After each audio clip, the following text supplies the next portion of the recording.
Kapag sasabi po ba kayo ng estimated number, ito po, kinabibilangan ng opisina ng mayor, ng gobernador, ng ISAP, ng kung ano-ano, ng siguro po, maski National Intelligence Security Council, AFP, ang kapulisan. Can you provide us a ballpark number of the notices of disallowance that your office has initially issued? Mr. Chair, I cannot give you a ballpark figure now since hindi naman po ako involved sa entire ICFAO. So,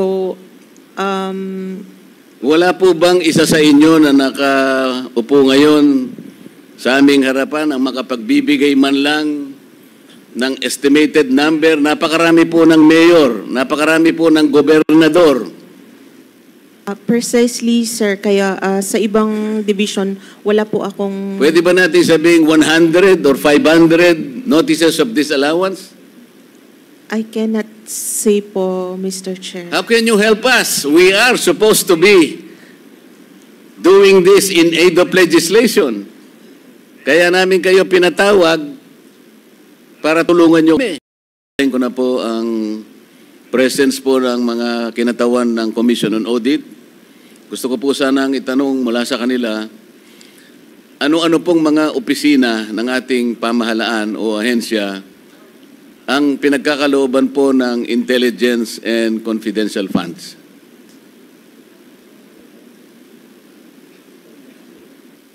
Attorney Camora, please respond.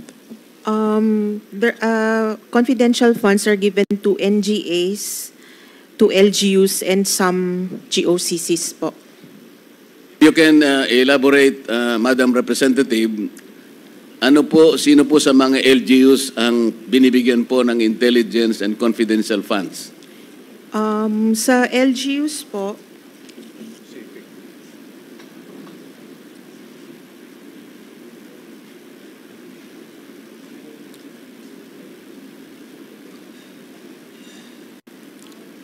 depende po sa LGU, sa POP po nila, Mr. Chair. Hindi po ba yung mga opisina ng mayor ay nakakatanggap ng intelligence and confidential funds? As long as it is part of their budget, Madam Chair, Mr. Chair. Kaya nga po tinatanong ko sa inyo, kayo po nakakaalam kasi kung sino-sino sa kanila. Karaniwan po yung opisina ng mayor, nakatatanggap po, maaaring hindi lahat, ngunit nakatatanggap po basically yung opisina ng mayor. Tama po? According to the joint circular po, LGUs whose peace and order is a priority concern, sila po usually yung nag-allocate ng confidential funds. Kaya nga po, base po sa record ninyo, may mga mayors po, opisina ng mayor ang nakatatanggap ng confidential and intelligence funds. Kasi po kayo ang nag-o-audit eh. Yes po, Mr. Chair. Para hindi na tayo magtagal, ganun lang kasi. Pati po opisina ng gobernador nakakatanggap din po ng ganung klaseng pondo, hindi po ba? Yes, Mr. Chair. Yun pong PNP nakakatanggap po. Intelligence fund po sa Opo, PNP. yung AFP nakakatanggap po. Yes po, Mr. Chair. Ang opisina po ng ating Pangulo ay nakakatanggap po ng intelligence funds. Yes, Mr. Chair. Ngayon po sa mga karamihan po ng opisina ng mayor at opisina ng gobernador at alimpang mga LGUs na maaaring makatanggap nito, depende sa kanilang pangangailangan. Yung AFP at saka yung ating kapulisan at ang opisina po ng ating Panguluhan, masasabi po ba ninyo na merong na-issuean po ng notice or notices of disallowance sa napakaraming opisina na tumatanggap ng ganitong pondo? Mr. Chair, pagka meron naman pong mga ibang agencies na katanggap. Kaya nga po gusto ko pong malaman, halimbawa 2022 at saka 2023, ballpark figures lang po, ilan po sa mga official at sa mga opisina ng mayor na nakatanggap ng confidential or intelligence funds ang subjected to notices of disallowance? Ilan po sa opisina ng gobernador, ganun din po yung tanong. At saka sa iba't ibang mga opisina po, para malaman lang natin, kahit ballpark figures lang, ilan po yung na-issue nyo na notices of disallowance concerning these types of funds? Mr. Chair, wala po kaming data on the said information today because we only have data on the OVP po. Sa notice of disallowance eh.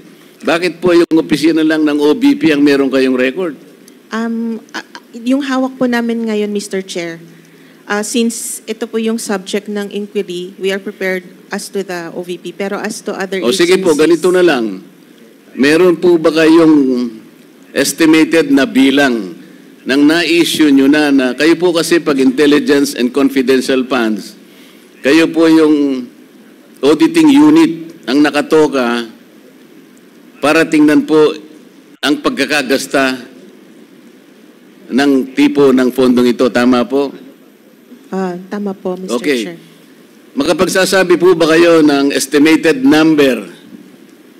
Ito po, kinabibilangan ng opisina ng mayor, ng gobernador, ng ISAP, ng kung ano-ano, ng siguro po, maski National Intelligence Security Council, AFP, ang kapulisan.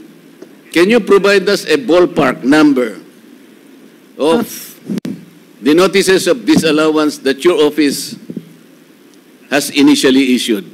Mr. Chair, I cannot give you a ballpark figure now since hindi naman po ako involved sa entire ICFAO. So,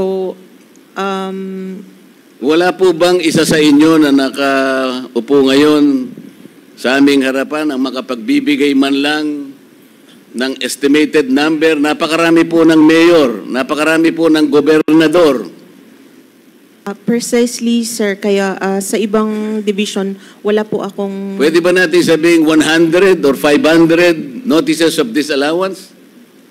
I cannot say po, Mr. Chair. How can you help us? We are supposed to be doing this in aid of legislation.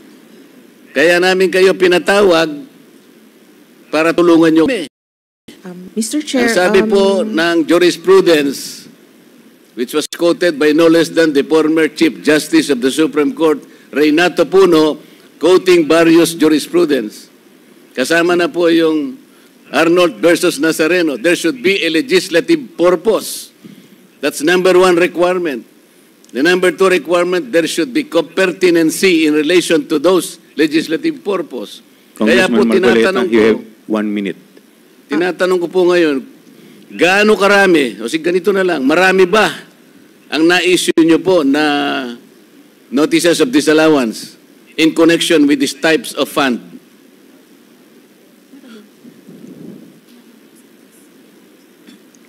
Sir, I really cannot give an exact number. Hindi nga, sabihin mo today. lang, marami. Attorney, Medyo marami.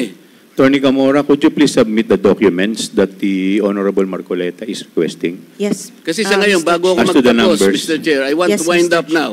Yes. I want please to wind up now. Can you at least sabihin mo lang, marami, medyo marami. Pati ba naman yun, hindi mo... Ang dami po nating mayor dito sa buong Pilipinas, ang daming gobernador, pati kapulisan, ISAP, AFP. So sabi mo kanina, marami na-cover ng... ilan ba? Madam Chair, kung yung current year, I can answer na O yung, konti lang on po. the average noon, yung halimbawa 2020, 2021, 2022, by way of your experience, by way of your former data. Previous years po, I cannot say since bago lang po ako sa ICFAO. So, we could just provide you po with the documents. Please wrap up. One last question, Congressman What about Marcoleta. to the other members of the Commission on Audit? Through your experience, let's say in the last 10 years, wala kayong may bibigay? Alam po ninyo kung bakit ko tinatanong ito? Kung marami po kayong na-issue, at alam ko marami talaga, na notices of disallowance, pupuntahin natin dito lahat, hindi lang ang Office of the Vice President at dapat umupo dito. Lahat na po ng inisyuhan nyo ng notices of disallowance must sit here para makagawa po kami ng mas maganda, mas balanse na batas.